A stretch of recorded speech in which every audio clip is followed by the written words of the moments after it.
And in sports, Manchester City, AC Milan and Inter Milan, as well as Real Madrid, will vie for the final two spots in the UEFA Champions League. The European club top football fiesta, which will culminate at Istanbul, is about to begin. Three Sports' Rick Wampofo has been examining what's in store.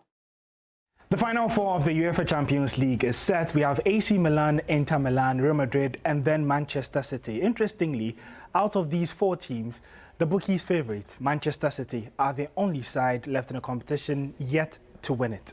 And Pep Guardiola's men would be aiming for that elusive title individually for the Spanish coach and then for Manchester City as well, as they are yet to win it in their history.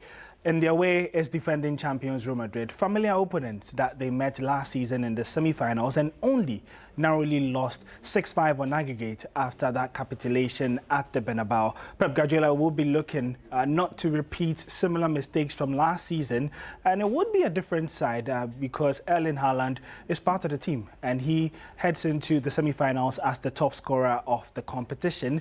And so it's one game that a lot of eyes would be on, especially because if you look at the tree of the tournament, the favourites and likely to win the tournament would most likely be coming from that bracket where Manchester City face Real Madrid. But on the other end, where it looks like the underdog tag has overshadowed that side, is an Italian an all-Italian affair between Inter Milan and AC Milan. It's the first time both sides are meeting in the Champions League since 2005.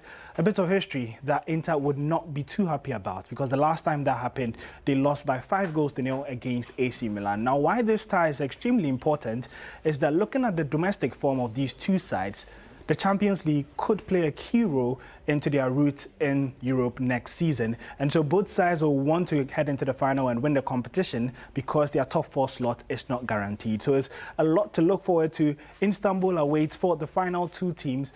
Who would it be?